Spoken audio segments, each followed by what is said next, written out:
आज हम लोग पढ़ेंगे युगपत समीकरण के उपयोग शाब्दिक प्रश्न। ये आप कक्षा 9वीं में भी पढ़ चुके हैं। इसमें हम क्या क्या करेंगे ध्यान से देखिए। पहला पॉइंट है प्रश्न में जो ज्ञात करना हो उनमें एक को x तथा दूसरे को y हमें मानना है। मतलब प्रश्न में दो चीजें ज्ञात करनी रहेगी, उसमें से एक को x दूसरे को y मानना है। दूसरा पॉइंट अगर आप देखेंगे तो दूसरा है x तथा y में दो रेखीय समीकरण प्राप्त करना है।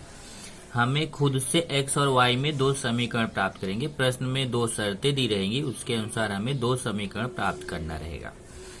तीसरा पॉइंट है इन दोनों रेखीय समीकरणों को किसी भी विधि से हल करके x तथा y के मान ज्ञात करने। मतलब ये जो दो समीकरण है उसमें आप देखिए कि आपको जो विधि अच्छी लगती है, चाहे आप गुणांक समान करने की विधि से करो, चाहे मान रखने की विधि से करो, चाहे आप क्रैमर की पद्धति से कर सकते हैं, उसको हल करना रहेगा। तो पहले समीकरण बनाना है, फिर उसको हल करना है। इस पे आपका डिपेंड है प्रश्न संग्रह 1.5। पहला क्वेश्चन देखेंगे। प्रश्न 1, दो संख्याओं का अंतर 3 है, बड़ी संख्या का 3 गुना और छोटी संख्या के दुगुने का योगफल 19 है, तो वह संख्याएं ज्ञात करो। तब यहां ध्यान से अगर आप देखें तो इसको हल किया है मैंने। इसमें दो संख्याएं हैं, अगर आप देखेंगे तो दो संख्याएं तो एक बड़ी रहेगी एक छोटी रहेगी। तो माना बड़ी संख्या x तथा छोटी संख्या y। अब पहली शर्त और दूसरी शर्त, ऐसा पहली शर्त से समीकरण 1 प्राप्त करेंगे, दूसरी शर्त से समीकरण 2 प्राप्त करेंगे। पहली शर्त अगर आप ध्यान से देखोगे तो यहाँ पे लिखा है दो संख्याओं का अंतर 3 है। अंतर का मतलब माइनस, मतलब दोनों संख्याओं को अगर माइनस करें तो कितना आएगा, 3 आएगा। तो दो संख्याओं का अंतर 3 है, मतलब पहली शर्त से x और y का अंतर मतलब माइनस करेंगे तो कितना आएगा, 3। तो दोनों संख्याओं x और y का अंतर 3 है, मतलब x minus y equal to 3। तो पहला हो गया दो संख्याओं का अंतर 3 है, इसलिए पहला समीकरण बन गया x minus y equal to 3। दूसरा लिखा है बड़ी संख्या का 3 गुना और छोटी संख्या के दुगुने का योगफल 19 है। तो यहां से देखिए क्या लिखा है, बड़ी संख्या का 3 गुना, बड़ी संख्या कौन है, x का 3 गुना, और छोटी संख्या कौन है, छोटी संख्या y का 2 गुना। तो क्या बोला है, बड़ी संख्या मतलब x का 3 गुना, छोटी संख्या y उसका 2 गुना का योगफल कितना है, 19।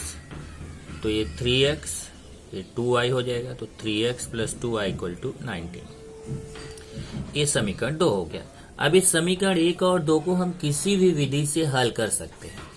अब ये विधियां हल करने के लिए अगर आप देखें तो 5 से 6 लेक्चर मैं आपको लिया हूं, जिसमें मैंने कई सारी विधियां बताया है।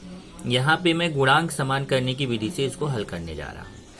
अगर आप देखिए तो यहाँ 2i है, इसको हम 2i बना सकते हैं। कैसे, इसमें अगर हम 2 का गुणा कर दें तो समीकरण 1 में 2 से गुणा करने पर, तो आप देखेंगे समीकरण 1 में 2 से गुणा करने पर, तो ये हमारा समीकरण 1 है x minus y equal to 3। तो इसमें भी 2 का गुणा, इसमें भी 2 का गुणा, इसमें भी 2 का गुणा। यहाँ 2 का गुणा करेंगे 2x हो जाएगा, y में 2 का गुणा करेंगे 2y हो जाएगा, 3 में 2 का गुणा करेंगे 6 हो जाएगा।